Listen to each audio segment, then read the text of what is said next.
2022 has been filled with twists, turns, celebrations, and newfound momentum for the interfaith children's movement. From new leadership to new programming, support staff, and a revised mission statement, ICM has been building capacity and expanding its reach across the state in big ways this year. ICM is changing, growing, and advocating for and with Georgia's children as we wrap up our year and roll out our plans for the future. 2022 started in prayer for ICM with its annual virtual vigil, Blessing for Beloved Community. Members from the Jewish, Muslim, Sikh, and Christian faith communities offered multi-faith prayers for Georgia's legislators and our national leaders.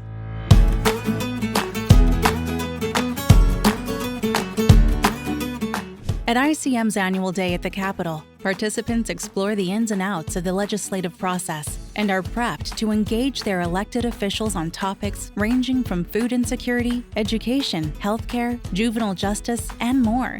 Despite remaining online due to COVID, ICM's virtual day at the Capitol was a success. Attended by 17 students, ICM supporters, and 7 legislators and state representatives from both the Republican and Democratic parties.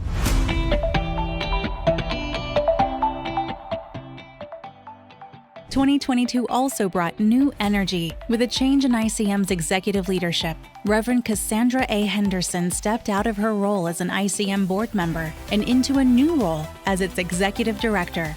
Under her direction, ICM has grown tremendously with the help of a strong co-pilot and working board, volunteers, and staff. In just a short time, the movement has increased its visibility, strengthened its programs, increased its staff and volunteer base, and has garnered the attention and support from over 20 community and interfaith congregational partners across the state. This year alone, ICM's Grow the Movement Committee solidified partnerships with Georgia Appleseed, Pan Methodist Campaign for Children in Poverty, the North Georgia Conference of the United Methodist Church, and 6 districts of the AME and CME churches. These partnerships bring with them over 1,250 congregations, 1,500 faith leaders, and nearly 500,000 individuals and families of faith. More evidence that we're gonna need a bigger boat.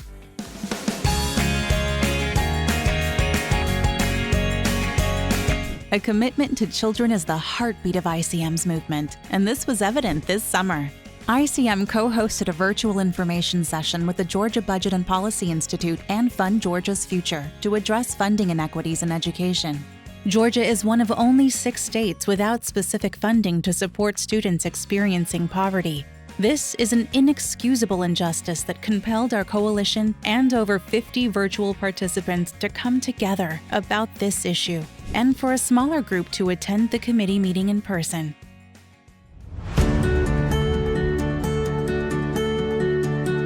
The Youth Advocacy Internship, a 10-week virtual experience for teens ages 13 to 18, facilitated by dynamic ICM staff, and featured guest speakers who walked the youth through ICM's 8 advocacy focus areas, solutions-based approaches to advocacy, public speaking, and creating and presenting a strategy for change. Each intern was tasked to do in the form of a teen talk. 2 youths were selected to present their teen talks live at ICM's 22nd annual Interfaith Prayer Celebration and Fundraiser for Children.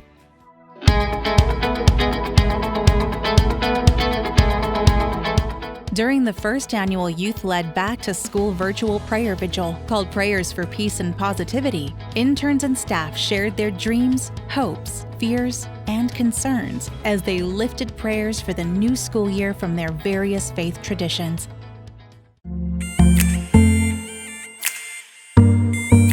The 22nd Annual Interfaith Prayer Celebration and Fundraiser for Children was co-hosted by youth interns and featured teen talks, musical performances, a legislative talkback, the Marian Wright Edelman Award presentation, and interfaith prayers. This year's fundraising efforts totaled over $50,000 and included a paddle raise that garnered $24,000, nearly doubling what ICM typically raises from tickets and sponsoring alone. The whole event left even more people inspired and committed to ICM's mission. This This year, the Interfaith Children's Movement and Big Bethel AME Church co-hosted a citywide Interfaith Children's Sabbath weekend as part of the national effort led by the Children's Defense Fund, which included an in-person advocacy workshop and interfaith worship service. After 22 years, ICM continues to grow even more committed to creating a Georgia where all children thrive. The Interfaith Children's Movement is closing out 2022 as one of its strongest years yet. This is a new and growing energy in the movement. And oh yes, we're gonna need a bigger boat.